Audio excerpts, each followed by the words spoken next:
भगवान शिव की अद्भुत गाथा। हिंदू धर्म में भगवान शिव को संहारक, सृष्टिकर्ता और पालक के रूप में जाना जाता है।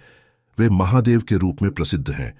उनकी भूमिका त्रिदेवों में प्रमुख है, जिसमें ब्रह्मा सृष्टि के निर्माता, विष्णु पालन करता और शिव संहार करता है। लेकिन भगवान शिव केवल विनाश के देवता नहीं हैं, वे करुणा, ज्ञान और तपस्या के प्रतीक भी हैं। उनकी महिमा अनंत है और उनके भक्तों के लिए उनके कार्य प्रेरणादायक हैं। भगवान शिव का स्वरूप हिंदू धर्म में सबसे रहस्यमय और अद्भुत माना जाता है। उनका व्यक्तित्व सृष्टि के हर पहलू को समेटे हुए है। वे अनादि और अनंत हैं, जिनका कोई आरंभ और अंत नहीं है। शिव को आदियोगी और आदिदेव कहा जाता है, क्योंकि वे पहले योगी और पहले देवता माने जाते हैं। उनका स्वरूप सरलता, गहराई और शक्ति का प्रतीक है। भगवान शिव को अक्सर जटाजूटधारी के रूप में दर्शाया जाता है। उनकी जटाओं में पवित्र गंगा नदी प्रवाहित होती है, जो उनकी कृपा से पृथ्वी पर आई। गंगा उनके मस्तक पर शीतलता का प्रतीक है। उनकी जटाओं का यह स्वरूप उनके तपस्वी जीवन और ब्रह्मांडीय ऊर्जा को दर्शाता है। उनके मस्तक पर चंद्रमा सदा स्थित रहता है। चंद्रमा शिव के शीतल और शांत स्वभाव का प्रतीक है। कथा के अनुसार जब दक्ष के श्राप से चंद्रमा क्षय रोग से ग्रसित हो गया था, तब उसने शिव की आराधना की। शिव ने उसे अपनी जटाओं में स्थान दिया, जिससे चंद्रमा फिर से शक्तिशाली हो गया। इसलिए शिव को चंद्रशेखर भी कहा जाता है। शिव के माथे पर तीसरा नेत्र स्थित है, जो उनकी अंतर्दृष्टि और शक्ति का प्रतीक है। यह नेत्र सत्य और धर्म का प्रतिनिधित्व करता है। जब शिव क्रोधित होते हैं, तो यह नेत्र खुलता है और उससे निकलने वाली ऊर्जा विनाश करती है। इसी कारण उन्हें त्रिनेत्रधारी कहा जाता है। भगवान शिव के गले में सर्पों की माला है। यह सर्प उनके निर्भीक स्वभाव और प्रकृति के प्रति उनकी एकता को दर्शाता है। उनके गले में बसा वासुकी नाग इस बात का प्रतीक है कि शिव मृत्यु और भय से परे हैं। उनके शरीर पर भस्म का लेप किया गया है, जो उनकी तपस्या और संसार की माया से उनकी विरक्ति को दर्शाता है। भस्म का यह लेप उनकी भौतिक वस्तुओं से विमुखता और जीवन के अस्थायित्व को इंगित करता है। शिव का वाहन नंदी बैल है। नंदी शक्ति, भक्ति और साहस का प्रतीक है। शिव का त्रिशूल, जो उनके हाथ में होता है, उनकी तीन शक्तियों सृजन, पालन और विनाश का प्रतीक है। यह त्रिशूल यह भी दिखाता है कि शिव समय के तीनों काल, भूत, वर्तमान और भविष्य पर नियंत्रण रखते हैं। उनके हाथ में डमरू होता है, जिसकी ध्वनि सृष्टि की शुरुआत और अंत का प्रतीक मानी जाती है।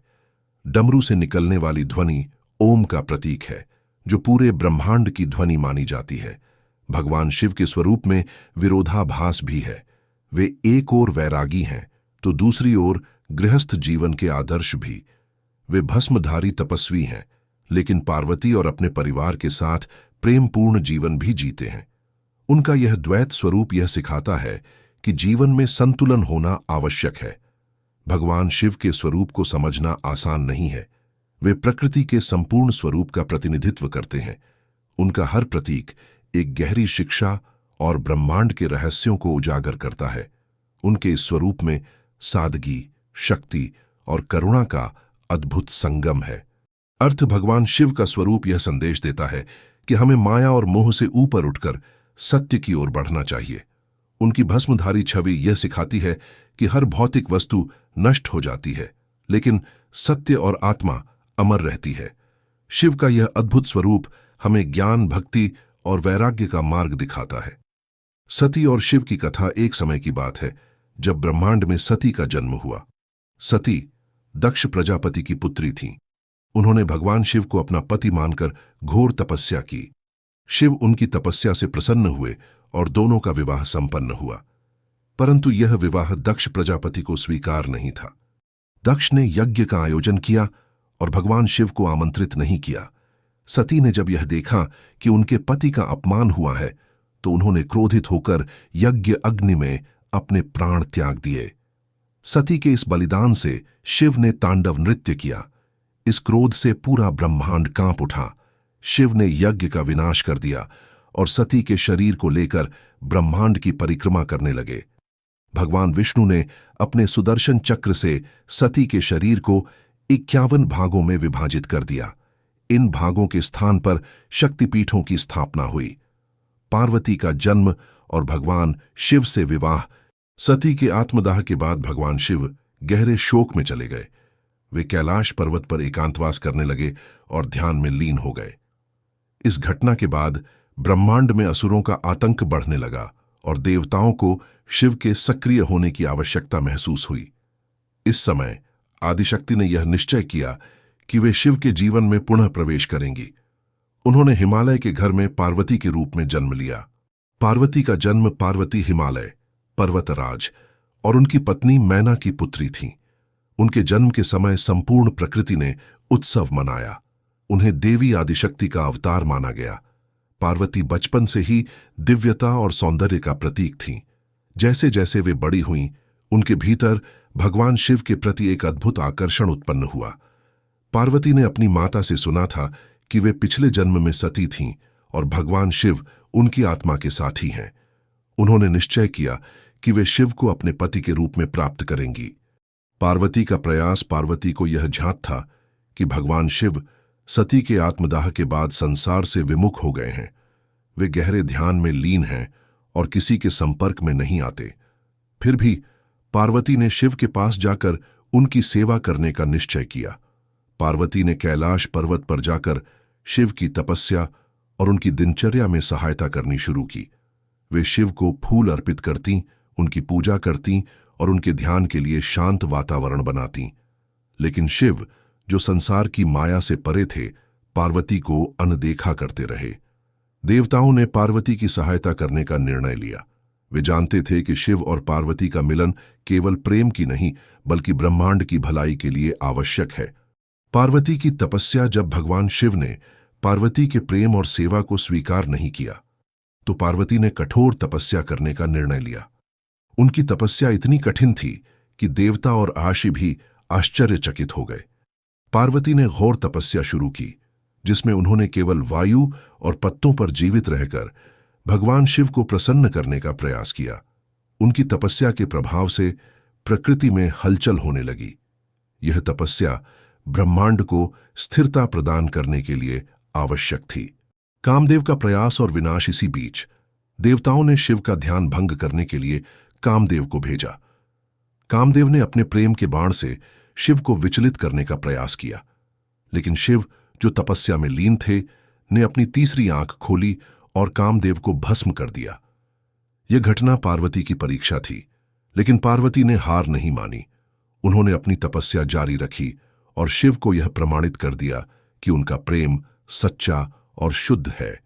शिव का परीक्षा लेना। पार्वती की तपस्या से प्रभावित होकर भगवान शिव ने उनकी परीक्षा लेने का निश्चय किया। वे एक साधारण तपस्वी के वेश में पार्वती के पास गए और उनके तप और प्रेम का मजाक उड़ाने लगे। शिव ने कहा, तुम इतनी सुंदर और दिव्य हो, फिर तुम एक भस्मधारी, जटाजूटधारी तपस्वी से विवाह क्यों करना चाहती हो? पार्वती ने तपस्वी के हर तर्क का शांतिपूर्वक उत्तर दिया और कहा, भगवान शिव ही मेरे स्वामी हैं। मैं केवल उन्हीं को अपना जीवन समर्पित करूंगी। उनके बिना मेरा अस्तित्व अधूरा है। शिव पार्वती की निष्ठा और प्रेम से अभिभूत हो गए। उन्होंने अपना असली रूप प्रकट किया और पार्वती को अपनी अर्धांगिनी के रूप में स्वीकार कर लिया। शिव और पार्वती का विवाह ब्रह्मांड की सबसे भव्य घटना थी। हिमालय ने अपने पुत्री के विवाह के लिए संपूर्ण देवताओं, ऋषियों और गंधर्वों को आमंत्रित किया। शिव अपनी बारात के साथ कैलाश से चलकर हिमालय पहुंचे। उनकी बारात अत्यंत अनोखी थी। शिव ने भूत, प्रेत, पिशाच, नाग और गणों के साथ यात्रा की। उनके साथ डमरू और त्रिशूल थे और वे भस्म में लिपटे हुए थे। इस अद्भुत बारात को देखकर मैना, पार्वती की माता, को चिंता हो गई। उन्होंने सोचा, मेरी पुत्री इतने अद्भुत लेकिन विचित्र वेशधारी के साथ कैसे विवाह करेगी? लेकिन पार्वती ने अपनी माता को समझाया कि शिव केवल उनके पति ही नहीं बल्कि सृष्टि के स्वामी हैं। विवाह समारोह में सभी देवता, ब्रह्मा, विष्णु और अन्य महादेव उपस्थित हुए। यह विवाह दिव्यता और प्रेम का प्रतीक बन गया। विवाह के बाद का जीवन, शिव और पार्वती का जीवन संसार के लिए आदर्श है। वे गृहस्थ जीवन का पालन करते हुए भी संसार की माया से परे रहे। पार्वती ने शिव के साथ कैलाश पर निवास किया और सृष्टि की भलाई के लिए कार्य किया। उनका प्रेम और सहयोग यह सिखाता है कि स्त्री और पुरुष समान रूप से सृष्टि के निर्माण और पालन में महत्वपूर्ण हैं। कथा का संदेश पार्वती और शिव की कथा यह सिखाती है कि सच्चे प्रेम में समर्पण और तपस्या की आवश्यकता होती है। यह प्रेम केवल शारीरिक नहीं बल्कि आत्मा का मिलन है। पार्वती का शिव के प्रति प्रेम और समर्पण यह दर्शाता है कि धैर्य और निष्ठा से कोई भी लक्ष्य प्राप्त किया जा सकता है। यह कथा यह भी बताती है कि प्रेम और भक्ति के मार्ग में कई परीक्षाएं आती हैं, लेकिन उन्हें पार करने से ही प्रेम को सिद्ध किया जा सकता है। शिव और पार्वती का मिलन केवल प्रेम का नहीं बल्कि सृष्टि के संतुलन और लोक कल्याण का प्रतीक है। समुद्र मंथन और भगवान शिव द्वारा हलाहल का पान। समुद्र मंथन की कथा हिंदू धर्म के महत्वपूर्ण प्रसंगों में से एक है। यह कथा न केवल देवताओं और असुरों के सहयोग का उदाहरण है बल्कि भगवान शिव के महान त्याग और बलिदान की भी अद्भुत कहानी है। समुद्र मंथन के समय शिव द्वारा हलाहल विष का पान करना सृष्टि को विनाश से बचाने का प्रतीक है।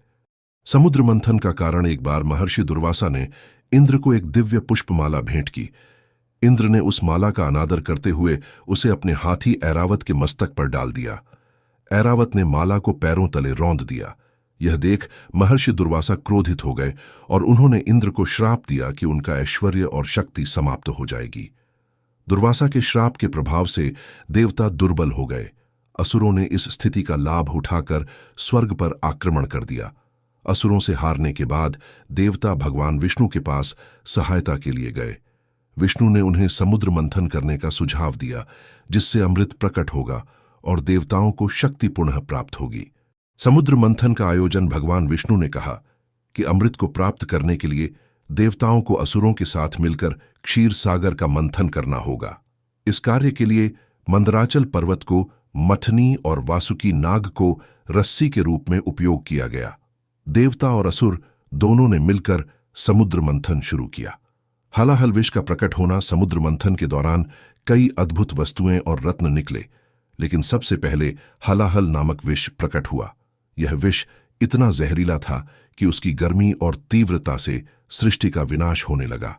विष के प्रभाव से सभी जीव जंतु, देवता और असुर व्याकुल हो गए। विष की तीव्रता से ब्रह्मांड में हाहाकार मच गया। देवता और असुर दोनों इस समस्या का समाधान नहीं निकाल पा रहे थे। तब सभी देवता भगवान शिव के पास गए और उनसे इस विष को नियंत्रित करने की प्रार्थना की। शिव का त्याग। भगवान शिव, जो करुणा और त्याग के प्रतीक हैं, सृष्टि की रक्षा के लिए तैयार हो गए। उन्होंने हलाहल विष को अपने हाथ में लेकर उसे पी लिया, लेकिन विष को अपने गले से नीचे नहीं जाने दिया ताकि यह उनके शरीर को हानि न पहुंचाए और ब्रह्मांड की रक्षा हो सके। इस विष के प्रभाव से शिव का गला नीला पड़ गया और तभी से उन्हें नीलकंठ कहा जाने लगा। पार्वती ने शिव के कंठ को सहारा देकर विष को उनके गले में ही रोकने में सहायता की। यह घटना शिव और पार्वती के परस्पर प्रेम और सहयोग का प्रतीक है। सृष्टि की रक्षा। शिव के इस महान बलिदान के कारण ब्रह्मांड में संतुलन वापस स्थापित हो गया। हलाहल विष के प्रभाव को उन्होंने अपने भीतर समाहित कर लिया और सृष्टि विनाश से बच गई। इस घटना के बाद समुद्र मंथन जारी रहा और कई अन्य दिव्य वस्तुएं प्रकट हुईं।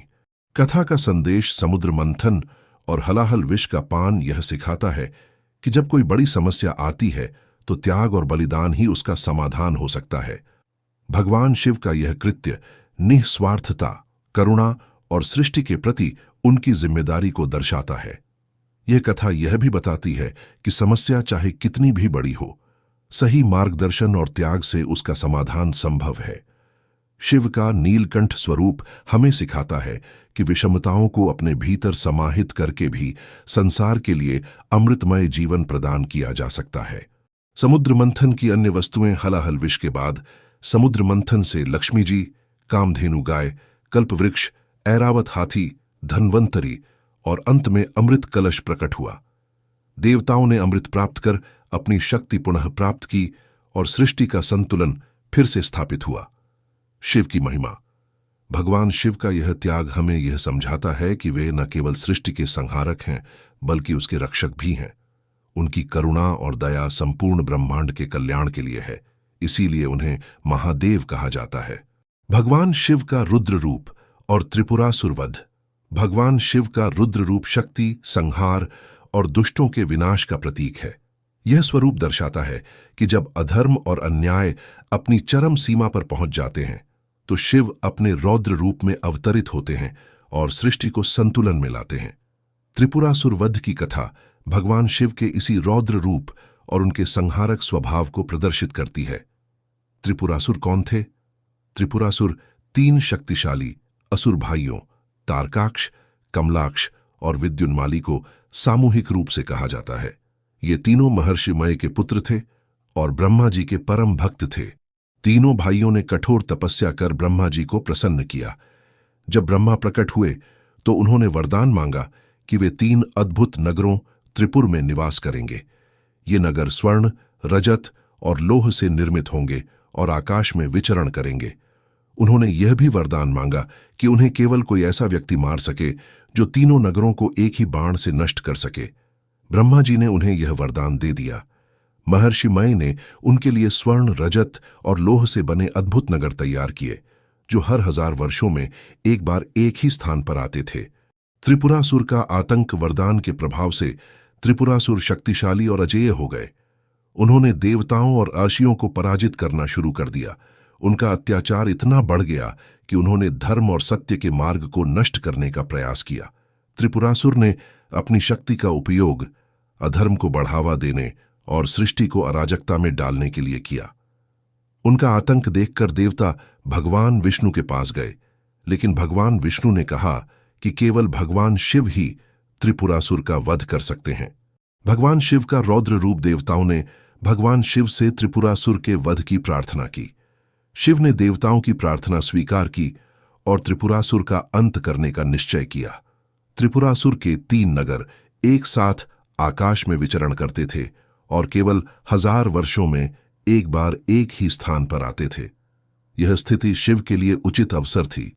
शिव ने ब्रह्मांडीय धनुष पिनाक का उपयोग किया और एक शक्तिशाली बाण तैयार किया। विशेष तैयारियां त्रिपुरासुर का वध करने के लिए भगवान शिव ने संपूर्ण सृष्टि को अपने अस्त्र का हिस्सा बनाया। 1 पृथ्वी को रथ बनाया, 2 सूर्य और चंद्रमा को रथ के पहिए, 3 पर्वत मेरु को धनुष, 4 सर्प वासुकी को धनुष की डोरी, 5 अग्नि को बाण का अग्रभाग, 6 पवन को बाण की गति, 7 विष्णु को बाण। इस दिव्य रथ पर सवार होकर भगवान शिव त्रिपुरासुर के वध के लिए निकले। त्रिपुरासुर वध जैसे ही त्रिपुर के तीनों नगर एक ही स्थान पर आए, भगवान शिव ने अपने धनुष से एक ही बाण छोड़ा। वह बाण इतनी शक्ति से चला कि उसने तीनों नगरों को जलाकर राख कर दिया। त्रिपुरासुर और उनके अनुयायी बाण के प्रहार से भस्म हो गए। इस प्रकार भगवान शिव ने अपने रुद्र रूप का प्रदर्शन करते हुए त्रिपुरासुर के आतंक का अंत किया और सृष्टि में धर्म और सत्य को पुनः स्थापित किया। त्रिपुरासुर वध के बाद देवताओं ने भगवान शिव की आराधना की और उनका धन्यवाद किया। शिव का यह रूप यह दर्शाता है कि जब अधर्म अपनी सीमा लांघता है तो भगवान शिव अपने रौद्र रूप में प्रकट होते हैं और सृष्टि को पुनः संतुलन में लाते हैं। त्रिपुरासुर वध का महत्व 1, धर्म की रक्षा। त्रिपुरासुर वध यह सिखाता है कि अधर्म और अन्याय का अंत निश्चित है, सत्य और धर्म का मार्ग ही विजयी होता है। 2, शिव का रौद्र रूप। भगवान शिव का रुद्र रूप यह दर्शाता है कि वे केवल योग और ध्यान के देवता ही नहीं बल्कि सृष्टि के संहारक भी हैं। जब आवश्यकता होती है तो वे अधर्म का नाश करने में संकोच नहीं करते। 3, समानता का संदेश। यह कथा यह भी दर्शाती है कि चाहे देवता हों या असुर, अगर कोई धर्म के मार्ग से भटकता है तो भगवान शिव उसे दंडित करते हैं। 4, सृष्टि का संतुलन। भगवान शिव सृष्टि में संतुलन बनाए रखने वाले देवता हैं। त्रिपुरासुर का अंत सृष्टि को पुनः संतुलन में लाने के लिए आवश्यक था। कथा का संदेश। त्रिपुरासुर वध की कथा यह सिखाती है कि शक्ति का उपयोग धर्म और सत्य के मार्ग में होना चाहिए। जब शक्ति का दुरुपयोग होता है तो उसका अंत निश्चित है। भगवान शिव का रुद्र रूप हमें यह प्रेरणा देता है कि अन्याय और अधर्म के खिलाफ खड़े होने में कभी संकोच नहीं करना चाहिए। शिव का यह स्वरूप हमें धर्म, शक्ति और संतुलन का अद्भुत संदेश देता है। भगवान शिव और गंगा अवतरण की कथा भगवान शिव और गंगा अवतरण की कथा हिंदू धर्म के प्रमुख आख्यानों में से एक है। यह कथा न केवल भगवान शिव के त्याग और तप का प्रतीक है, बल्कि यह गंगा नदी के पवित्रता और महत्व को भी उजागर करती है। गंगा अवतरण से जुड़े प्रसंग में शिव ने गंगा को अपनी जटाओं में धारण कर सृष्टि को विनाश से बचाया और धरती को जीवनदायिनी जल प्रदान किया। गंगा अवतरण की पृष्ठभूमि इस कथा की शुरुआत अयोध्या के इक्ष्वाकु वंश के एक महान राजा सगर से होती है। राजा सगर बहुत पराक्रमी और धर्मपरायण थे। उनकी 2 पत्नियां थीं, केशिनी और सुमति। केशिनी से उन्हें एक पुत्र असमंजस हुआ, जबकि सुमति से 60,000 पुत्र हुए। राजा सगर ने अश्वमेध यज्ञ करने का निश्चय किया। यज्ञ के लिए छोड़ा गया अश्व देवराज इंद्र ने चुरा लिया और उसे महर्षि कपिल के आश्रम में छिपा दिया। सगर के 60,000 पुत्र अश्व की खोज में महर्षि कपिल के आश्रम पहुंच गए। उन्होंने कपिल मुनि पर अश्व को चुराने का आरोप लगाया। महर्षि कपिल इस अनुचित व्यवहार से क्रोधित हो गए और अपनी तपस्या भंग होने पर सगर के 60,000 पुत्रों को भस्म कर दिया। गंगा को पृथ्वी पर लाने का उद्देश्य सगर के पुत्रों की आत्मा मुक्त नहीं हो पा रही थी। उनके उद्धार के लिए केवल गंगा का जल ही उपाय था। गंगा के पृथ्वी पर अवतरण से ही उनके पापों का प्रायश्चित संभव था। राजा सगर के वंशज अंशुमान और दिलीप ने गंगा को पृथ्वी पर लाने के लिए कठोर तपस्या की, लेकिन वे सफल नहीं हो पाए। अंततः राजा भगीरथ ने कठोर तप करके गंगा को पृथ्वी पर लाने का संकल्प लिया।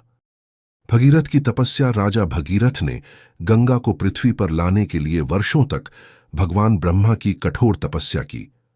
ब्रह्मा जी प्रसन्न हुए और गंगा को पृथ्वी पर भेजने का वरदान दिया, लेकिन उन्होंने चेतावनी दी कि गंगा का तीव्र प्रवाह पृथ्वी को विनाश कर सकता है।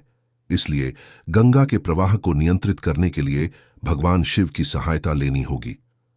भगवान शिव का त्याग भगीरथ ने भगवान शिव की घोर तपस्या की।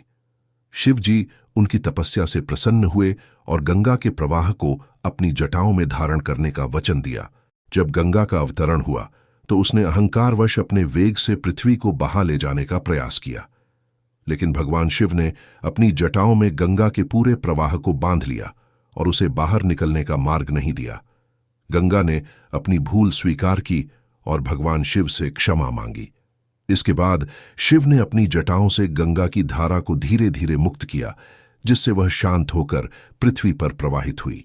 गंगा का पृथ्वी पर प्रवाह गंगा भगवान शिव की जटाओं से निकलकर राजा भगीरथ के पीछे पीछे चल पड़ी।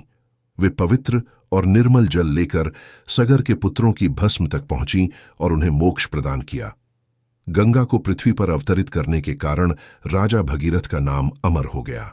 गंगा अवतरण का महत्व एक पवित्रता का प्रतीक। गंगा को हिंदू धर्म में सबसे पवित्र नदी माना जाता है। उसका जल पापों का नाश करने वाला और मोक्ष प्रदान करने वाला है। 2 त्याग और तप का महत्व। भगीरथ की तपस्या और भगवान शिव का त्याग यह सिखाते हैं कि सच्ची लगन और समर्पण से असंभव कार्य भी संभव हो सकते हैं। 3 गंगा और शिव का संबंध। गंगा भगवान शिव की जटाओं से प्रवाहित होने के कारण जटा शंकरी और भगीरथी के नाम से भी जानी जाती है। 4 प्राकृतिक संतुलन। गंगा का प्रवाह धरती पर जीवन का आधार है। यह कथा यह भी सिखाती है कि प्रकृति के तत्वों को संतुलित रखना कितना आवश्यक है। कथा का संदेश। गंगा अवतरण की कथा यह सिखाती है कि तप और त्याग से ही महान कार्य संभव है। भगवान शिव का गंगा को नियंत्रित करना यह दर्शाता है कि शक्ति और सामर्थ्य का उपयोग हमेशा सृष्टि के कल्याण के लिए होना चाहिए। भगवान शिव और गंगा का यह प्रसंग सृष्टि के प्रति करुणा, दया और समर्पण का संदेश देता है। भगवान शिव का अर्धनारीश्वर स्वरूप। भगवान शिव का अर्धनारीश्वर स्वरूप हिंदू धर्म और दर्शन में एक अनोखा और गहन प्रतीक है। यह स्वरूप शिव और शक्ति, पार्वती के पूर्ण एकत्व का प्रतीक है। अर्धनारीश्वर का अर्थ है आधा पुरुष और आधी स्त्री, जिसमें भगवान शिव का आधा शरीर पुरुष का और आधा शरीर स्त्री का होता है। ये स्वरूप ब्रह्मांडीय संतुलन, सृजन और आध्यात्मिक एकता का प्रतीक है। अर्धनारीश्वर का उद्भव, अर्धनारीश्वर स्वरूप का उल्लेख पुराणों और शास्त्रों में मिलता है। एक कथा के अनुसार देवी पार्वती ने भगवान शिव से पूछा, हम दोनों अलग क्यों हैं? क्या हमारे बीच पूर्ण एकता नहीं हो सकती?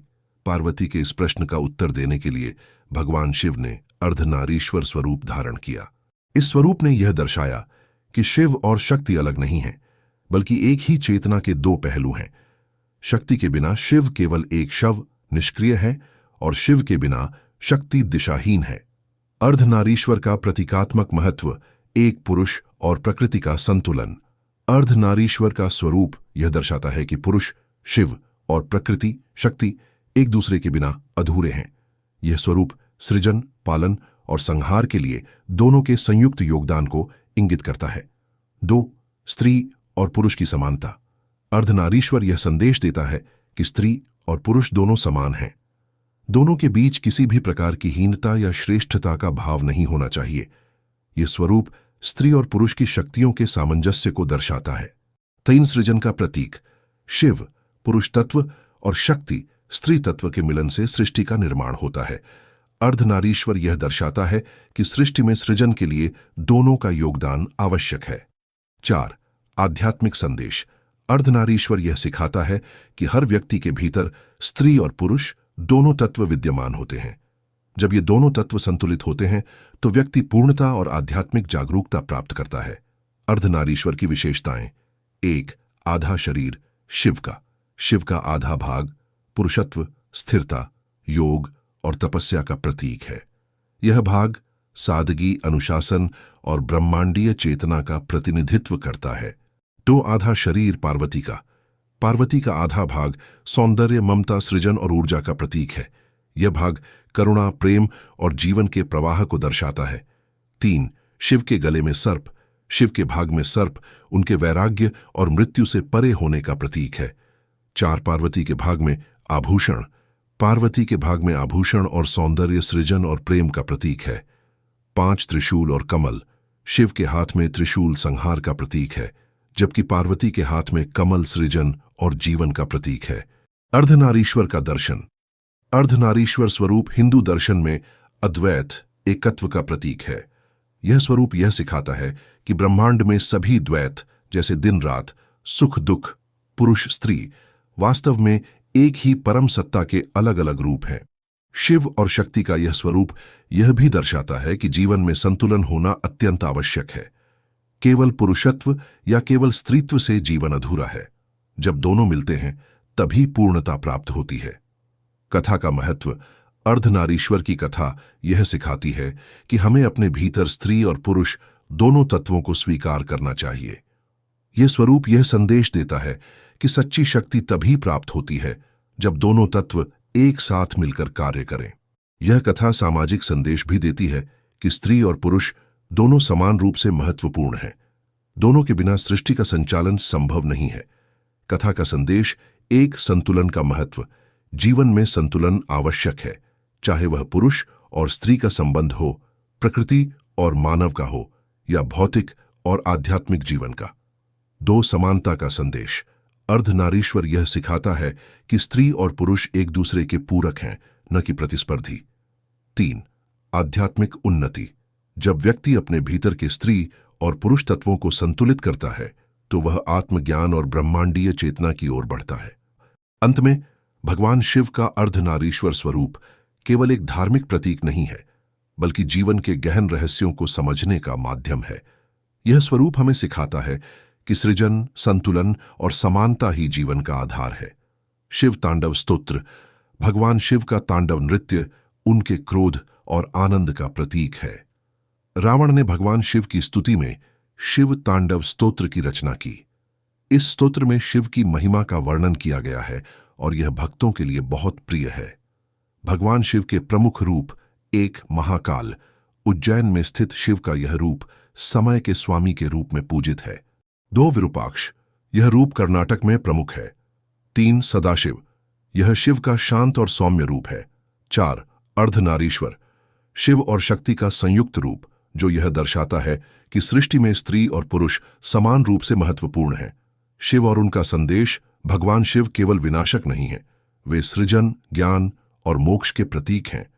वे सिखाते हैं कि जीवन में तपस्या, त्याग और करुणा का महत्व है।